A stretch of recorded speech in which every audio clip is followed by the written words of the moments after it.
Hey everybody, welcome back to Tech Odyssey. So today I'm making a video I've never made before. This is a direct comparison between the brand new 2021 MacBook Pro, ta-da, right here. I have the 14-inch, but you can get the same hardware under the hood as the 16-inch, so I think it's all fair play.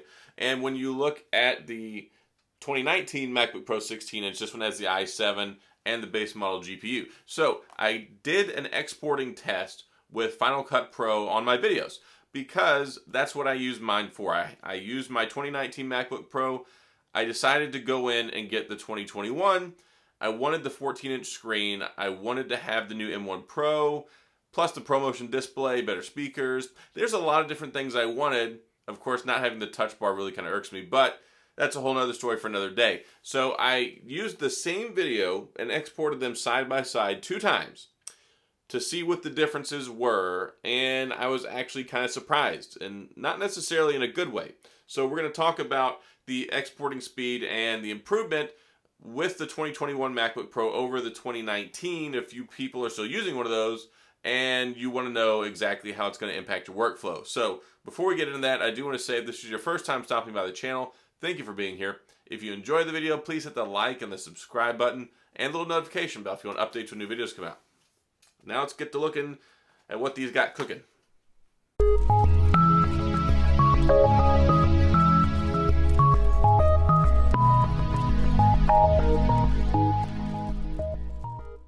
So first things first, loaded up a just over 8-minute video to export for both of these. I didn't get a video clip for that one because I wasn't anticipating recording this video at that point in time. I've never recorded one of these before, so don't expect a lot of detailed benchmark stuff, all that craziness. But 8-minute video, 4K video at 60 frames per second, about 8 minutes and 3 seconds. I ran it at the same time. I put one phone next to one, I put one phone next to the other, I hit the stopwatch, and I said, okay, go, and see which one got there the fastest. So the i7 clocked in at 10 minutes and 27 seconds. You can see this is super official. I wrote it on the back of a UPS shipping label. The M1 Pro chip that I have, and it's the 10-core CPU, 16-core GPU, exported the same video, 4K, 60 frames per second, all that jazz, 9 minutes and 17 seconds for a grand total of 1 minute and 10 seconds difference. So 8-minute video, shaved off 1 minute and 10, everything completely identical. Now, some things that I did enjoy, though, were that there are basically, there's no fans in this 14-inch MacBook Pro, at least not that I know of. And doesn't get hot. I mean, it didn't even feel like it got warm. There was no change, no slowdown, no choppiness, no loud jet engine noises from the fans like the 2019 model, which gets really loud and it gets really hot. So that's kind of nice. You basically have more power, more efficiency in just a 2-year turnaround with the M1 Pro over the i7 that's from 2019. All things created equal, made smaller, more powerful. Save 1 minute and 10 seconds. Maybe that's valuable to you. It's slightly valuable to me. I had hoped it would be a little bit better because of all the everything that they said at the keynote, and everyone's like, oh, it's so amazing. It is amazing what they can do. But anyway, let's move to the next one. I actually have some B-roll here. You can see some of the side-by-side stuff. This one, it's like a 16.5-minute file, more complex. The very first file, it was just basically one stream with like 2 captions where my, pop up and tell people to like and subscribe. This was my Pixel 6 Pro initial review. Lots of B-roll, lots of pictures, lots of different streams going on. So it is more complex. About 16.5 minutes is the video length. And I ran them again, side by side, everything equal, 4K, 60 frames per second, all that jazz, and hit go. And it did surprise me a little bit more. This one, the i7 came in at 21 minutes and 24 seconds. And then the new 2021 MacBook Pro 14-inch came in with the M1 Pro chip, 19 minutes and 26 seconds. So almost exactly 2 minutes. And from what I can deduce from this, it seems like basically about every 8 minutes shaves off 1 minute. So if you've got an 8-minute file that you're going to export with 4K, it's going to save you about 1 minute, at least with 60 frames per second. Maybe 30 is faster, probably is. 16 minutes, I saved 2 minutes. If I went to 24 minutes, it would probably save me 3 minutes. Yeah, the stuff in the minutes is nice. I kind of expected a little bit better. just from all of the puffery and all the talking and the salesmanship with these, they're like, oh, it's this much better in all these categories. It's like 7 times more powerful. Okay, great. It did well. It doesn't heat up. There's no fans. There's no noise. It's just, it's amazing to me that they fit all that into this. Plus, you get all the extra ports. So I've got an HDMI port now. I've got an SD card port. I've got the MagSafe charger on the side, headphone jack.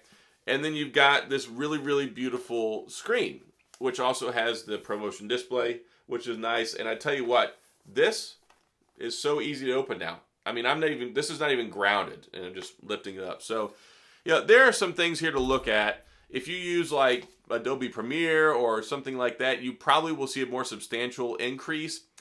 The problem is with Final Cut Pro is it's so good and it's so optimized. A lot of people like to use it for that reason. That's why I use it. So you will probably see more benefits if you're doing these large files, ProRes, doing a lot of actual legitimate camera work instead of using smaller files that you get from like recording on your iPhone like I do. 1 minute per 8 minutes, I think that's pretty decent.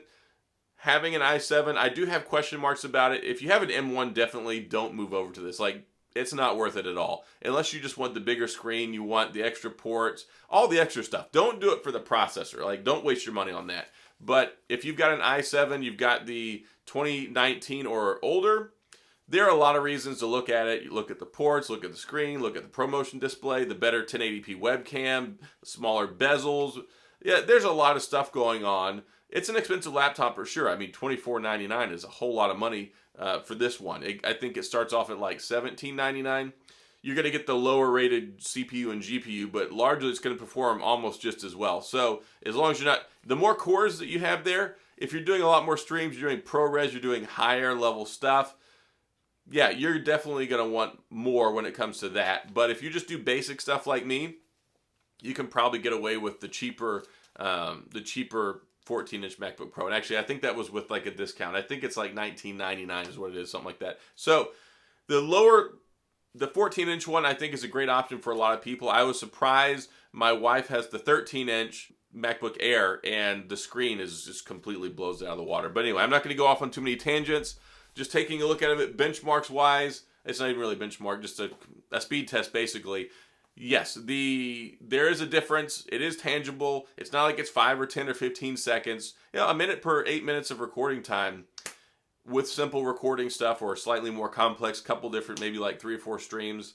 Yeah, that's some stuff that it can build up and add up over time. If you make like 30 to 40 videos a month like me, yeah, it saves a lot, and I think it's probably more battery efficient too. So I'm going to test it out some more, do probably a review on it, but I wanted to bring this to you guys because if you're looking at it thinking, okay, this is really going to save me a lot of time, let me ditch my M1 and go get it, or let me ditch my i7 or my i9 2019 MacBook Pro and go get it. If you're using Final Cut Pro, unless you're dealing with a lot of ProRes stuff and like tons and tons of streams, you're likely not going to see much tangible benefit. So that's all I got in this video. Hopefully this was helpful. I know this is a little bit new, first time doing this, so please have mercy. And thanks for tuning in and watching. If you have any questions, like sound off, let me know. And if you enjoyed the video, please hit the like and the subscribe button and the little notification bell if you want updates when new videos come out. And as always, thanks for being here. I appreciate you watching, and I'll see you guys next time.